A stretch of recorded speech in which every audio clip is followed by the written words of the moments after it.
Hi friends, आज जो Bihar civil code Hindi के लिए प्रैक्टिस सेट जो ये 7 होने वाला है। इससे पहले हमारा 6 प्रैक्टिस सेट हो चुका है। यदि ओला प्रैक्टिस सेट नहीं देखे हैं तो वीडियो के डिस्क्रिप्शन में टेलीग्राम का लिंक दिया गया है, वहां से जुड़कर पिछले से वीडियो को देख सकते हैं। और यदि चैनल पर नए आए हैं तो चैनल को सब्सक्राइब करके बेल आइकन को प्रेस कर ले, ताकि बिहार सिविल कोड के रिलेटेड कोई भी अपडेट सबसे पहले जो आप तक पहुंच जाएगा। तो चलिए बिना देरी करते हुए प्रश्न को स्टार्ट करते हैं। और किसी भी प्रश्न का आंसर आप पहले से जानते हैं तो उसका आंसर जो आप कमेंट बॉक्स में कर सकते हैं। तो चलिए प्रश्न को स्टार्ट कीजिए कि दिए गए शब्द के पर्यायवाची शब्द का चयन करें। यानी कि बेथा, बेथा का पर्यायवाची शब्द ये क्या होता है? देखो, बेथा का पर्यायवाची शब्द होता है जैसे दुख हो गया। क्या हो गया? जैसे दुख हो गया, पीड़ा हो गया, दुख हो गया, पीड़ा हो गया, संताप हो गया, कष्ट हो गया, ये सब होता है बेथा का पर्यायवाची शब्द। तो ऑप्शन के अनुसार जो है इस प्रश्न का बिल्कुल सही आंसर जो ऑप्शन बी हो जाएगा, पीड़ा। क्या हो जाएगा? तो पीड़ा हो जाएगा। चलिए देखते हैं नेक्स्ट प्रश्न। चलिए चलिए अगला प्रश्न जो कि 2 नंबर प्रश्न है कि निम्नलिखित में से उस विकल्प का चयन करें जो जूतियां चाटना मुहावरों का अर्थ व्यक्त करता है। जो जूतियां चाटना मुहावरों का अर्थ व्यक्त करता है, बताइए। देखो, जूतियां चाटना मुहावरों का अर्थ होता है कि व्यर्थ इधर उधर घूमना। क्या होता है? कि व्यर्थ का इधर उधर घूमना। यानी कि 2 का बिल्कुल सही आंसर जो ऑप्शन बी हो जाएगा, व्यर्थ का इधर उधर घूमना। चलिए देखते हैं अगला प्रश्न को।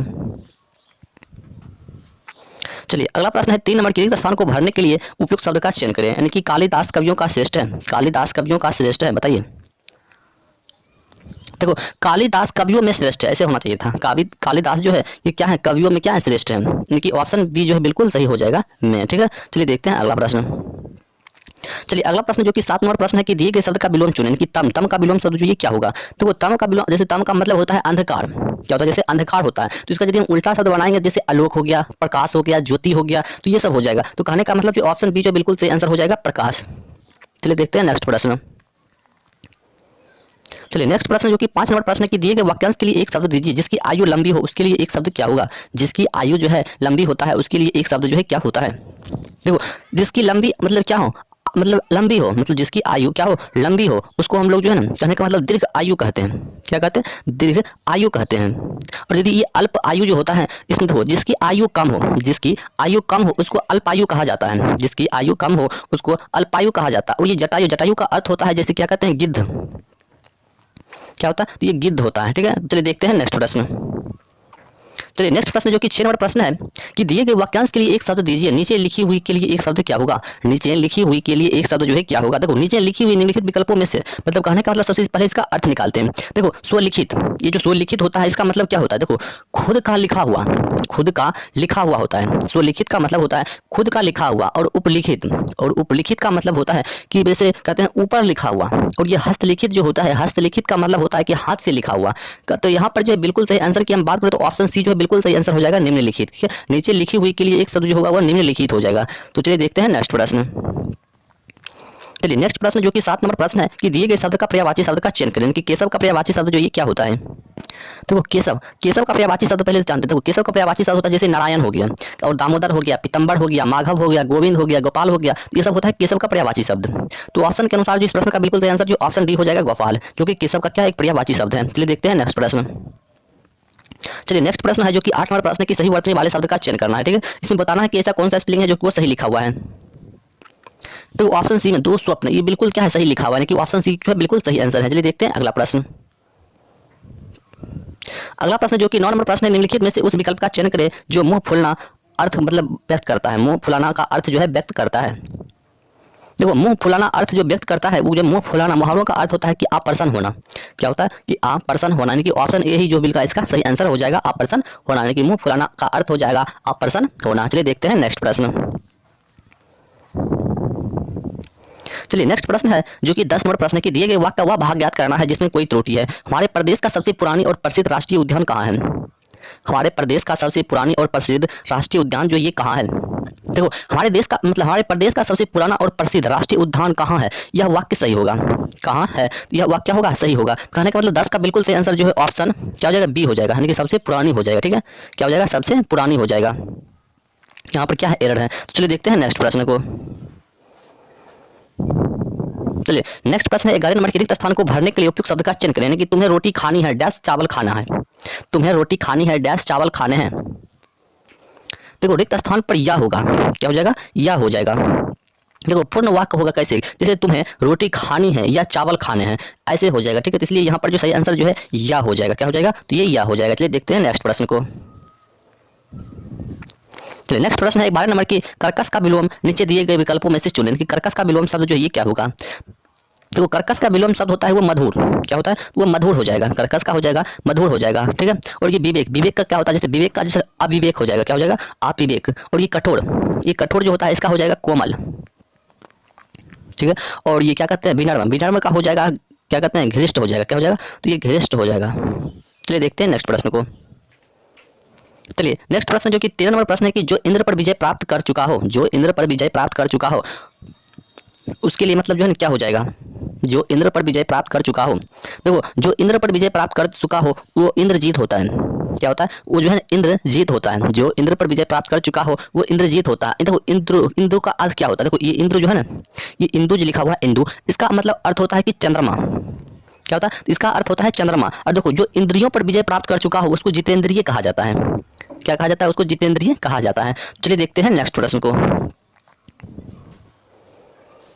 चलिए नेक्स्ट प्रश्न जो 14 नंबर प्रश्न है कि ईश्वर तुम्हें यानी कि दीर्घ आयु दे, अर्थ के आधार पर वाक्य का भेद बताना है। ईश्वर तुम्हें दीर्घ आयु दे, अर्थ के आधार पर क्या करना है वाक्य का भेद जो है बताना है। देखो ईश्वर तुम्हें दीर्घ आयु दे यानी कि इच्छावाचक वाक्य है, क्या है यहाँ पर जो है इच्छावाचक वाक्य है, यानी कि ऑप्शन सी जो है बिल्कुल सही हो जाए। देखो जिन वाक्यों में वक्ता की इच्छा यानी कि आशा या आशीर्वाद का बोध हो उसी को हम लोग इच्छावाचक वाक्य कहते हैं। देखो जिन वाक्यों के द्वारा किसी भी प्रकार का प्रश्न किया जाता है उन्हें प्रश्नवाचक वाक्य कहते हैं। और जिस वाक्य से किसी भी प्रकार की यानी कि गहरी अनुभूति, क्या है कि गहरी अनुभूति क्या हो जाएगा, जैसे गहरी अनुभूति और प्रदर्शन किया जाता है उसे हम लोग विषमवाचक मतलब वाक्य कहते हैं, ठीक है। तो ये हो जाएगा। चलिए देखते हैं नेक्स्ट प्रश्न को। चलिए नेक्स्ट प्रश्न है 15 नंबर की श्री गणेश का विलोम क्या होगा, यानी कि श्री गणेश का विलोम शब्द जो ये क्या होगा। देखो श्री गणेश का विलोम शब्द हो जाएगा इतिश्री, क्या हो जाएगा ये इतिश्री हो जाएगा। श्री गणेश का विलोम शब्द जो होगा वो इतिश्री हो जाएगा। और ये श्री राधा का विलोम शब्द जो होता है ये श्री कृष्ण होता है, क्या होता है श्री कृष्ण होता है। जबकि विनाश का विलोम शब्द होता है, ये विनाश का विलोम शब्द होता है उत्पत्ति, क्या होता है तो ये उत्पत्ति होता है, ठीक है। विनाश का विलोम शब्द जो होता है ये उत्पत्ति होता है। चलिए देखते हैं नेक्स्ट प्रश्न को। चलिए नेक्स्ट प्रश्न जो कि 16 नंबर प्रश्न है कि क्रिस का विलोम क्या होगा, यानी कि क्रिस का विलोम शब्द बताना है। तो क्रिस का विलोम शब्द होता है हष्ट पुष्ट, क्या होता है ये हष्ट पुष्ट होता है। क्रिस का विलोम शब्द जो होता है ये क्या होता है ये हष्ट और पुष्ट होता है। कहने का मतलब ऑप्शन डी जो है बिल्कुल सही आंसर हो जाएगा, हष्ट और पुष्ट। चलिए देखते हैं नेक्स्ट प्रश्न को। चलिए नेक्स्ट प्रश्न जो कि 17 नंबर प्रश्न है कि खूंटी शब्द का बहुवचन बताएं। खूंटी शब्द का बहुवचन जो है क्या होगा, खूंटी शब्द का बहुवचन बताना है। तो खूंटी शब्द का बहुवचन जो होता है वो खूंटियां होता है, क्या होता है वो खूंटियां होता है। कहने का मतलब जो ऑप्शन नंबर यानी कि सी हो जाएगा, क्या हो जाएगा ऑप्शन नंबर सी हो जाएगा खूंटियां। खूंटी शब्द का बहुवचन जो होगा वो खूंटियां हो जाएगा। चलिए देखते हैं नेक्स्ट प्रश्न को। करुण रस का अस्थाई भाव, करुण रस का अस्थाई भाव जो ये क्या है, करुण रस का अस्थाई भाव जो है ये क्या है। देखो करुण रस का अस्थाई भाव जो ये शोक होता है, क्या होता है या जो शोक होता है, कि ऑप्शन बी जो बिल्कुल सही हो जाएगा शोक। चलिए देखते हैं नेक्स्ट प्रश्न को। चलिए नेक्स्ट प्रश्न जो कि क्या है 19 नंबर प्रश्न की जंगल में लगने वाली आग को क्या कहते हैं। जंगल में लगने वाली आग को जो है क्या कहा जाता है। तो वो जंगल में लगने वाली आग को जो है दावा नल कहते हैं, क्या कहते हैं दावा नल कहते हैं, यानी कि ऑप्शन बी हो जाएगा दावा नल कहते हैं। पेट में लगने वाली आग को जो है जठराग्नि कहते हैं, क्या कहते हैं जठराग्नि कहते हैं। पेट में लगने वाली आग को जठराग्नि कहा जाता है। और समुद्र में लगने वाली आग को जो है बरवानल कहते हैं, क्या कहते हैं तो उसको जो है बरवानल कहा जाता है, जो कि समुद्र में लगने वाली आग को कहा जाता है, ठीक है। तो चलिए देखते हैं नेक्स्ट प्रश्न को। चलिए नेक्स्ट प्रश्न है 20 नंबर प्रश्न की साकेत महाकाव्य की रचयिता कौन है। साकेत महाकाव्य की रचयिता जो ये कौन है। देखो साकेत महाकाव्य की रचयिता जो ये मैथिली शरण गुप्त है, कौन है मैथिली शरण गुप्त है। उनका उपनाम की हम बात करें तो उसका उपनाम जो है रसिक केंद्र था, क्या था उसका गुप्त मतलब क्या था रसिक केंद्र। उपनाम इसका क्या है, इसका उपनाम है रसिक केंद्र, ठीक है, इसे भी याद रखना। चलिए देखते हैं नेक्स्ट प्रश्न को। चलिए नेक्स्ट प्रश्न जो कि 21 नंबर प्रश्न निम्नलिखित में से कौन सा मूल दीर्घ स्वर नहीं है। निम्नलिखित में से कौन सा मूल है जो दीर्घ स्वर नहीं है। देखो दीर्घ स्वर नहीं है। देखो दिए गए विकल्पों में से ओ क्या है, ये ओ जो है ना दीर्घ स्वर नहीं है, ये जो क्या है ये दीर्घ स्वर नहीं है, ठीक है। तो इस प्रश्न का बिल्कुल सही आंसर जो ऑप्शन डी हो जाएगा ओ। चलिए देखते हैं नेक्स्ट प्रश्न को।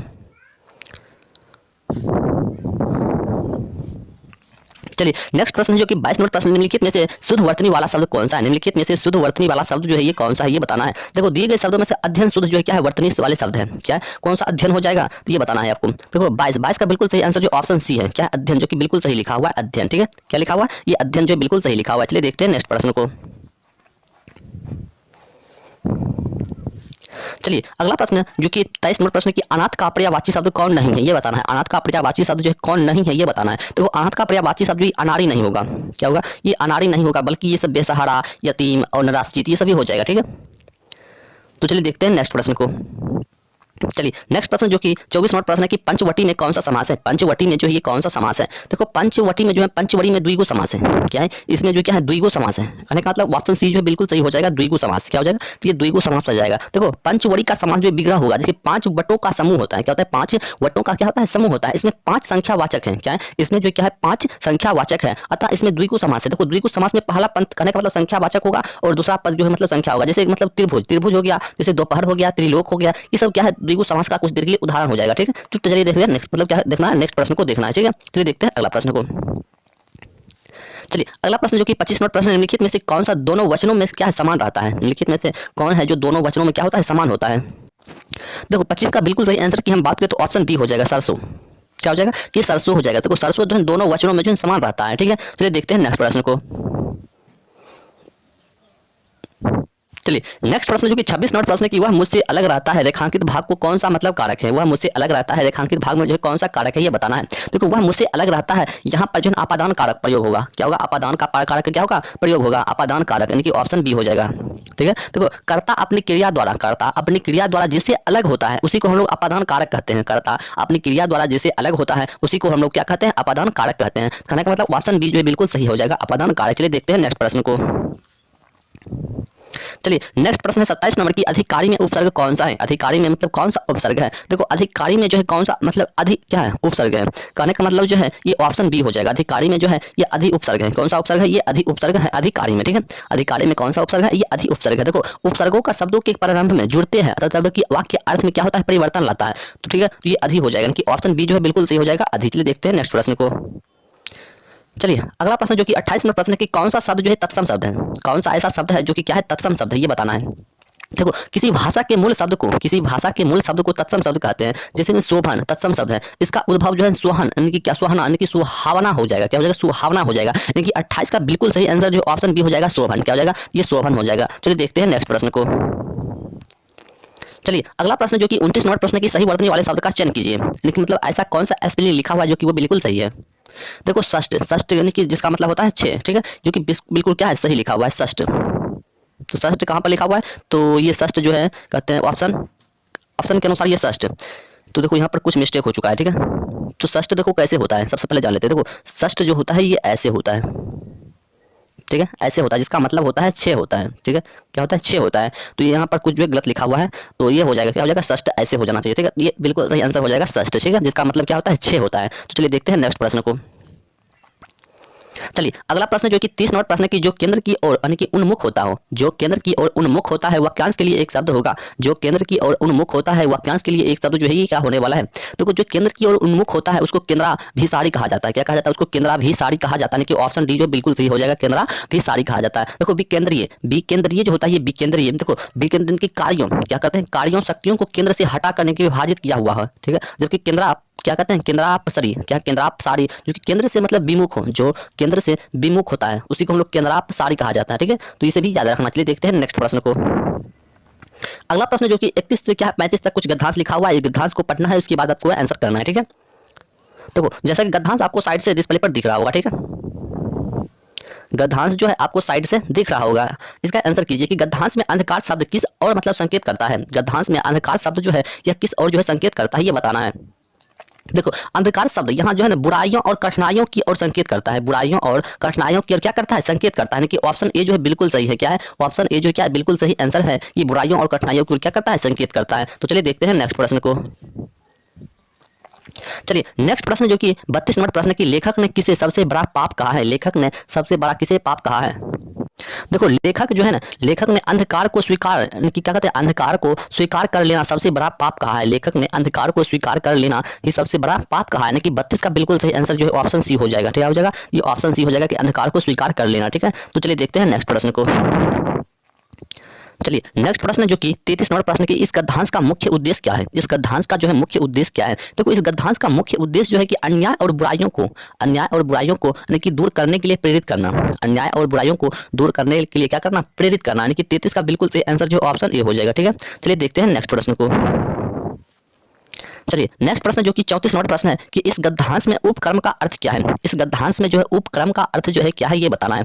देखो प्रस्तुत गद्यांश में उपकर्म का अर्थ होता है कि व्यवसाय कार्य, क्या होता है? व्यवसाय या कार्य होता है, ठीक है। तो यानी कि व्यवसाय कार्य कहाँ पर लिखा हुआ है? यानी कि ऑप्शन सी में लिखा हुआ है व्यवसाय और कार्य, ठीक है। तो इस प्रश्न का बिल्कुल सही आंसर जो ऑप्शन सी हो जाएगा, व्यवसाय और कार्य। चलिए देखते हैं नेक्स्ट प्रश्न जो कि आज का हमारा लास्ट प्रश्न होने वाला है। चलिए अगला प्रश्न जो कि 35 नंबर प्रश्न की जीवन में बहुत अंधकार है, रेखांकित मतलब अंश में कौन सा कारक है? जीवन में बहुत अंधकार है, रेखांकित अंश में जो है कौन सा कारक है? देखो जीवन में बहुत अंधकार है, क्या है कि जीवन में बहुत अंधकार है, यहाँ जो है ना रेखांकित शब्द में अधिकरण कारक है, क्या है? अधिकरण कारक है, यानी कि ऑप्शन ए जो है बिल्कुल सही हो जाएगा। क्या हो जाएगा? ऑप्शन ए जो है बिल्कुल सही हो जाएगा, ठीक है। तो यदि वीडियो अच्छा लगा हो तो सबसे पहले लाइक और सब्सक्राइब कर ले। तो चलिए मिलते हैं नेक्स्ट वीडियो में, तब तक के लिए जय हिंद जय भारत।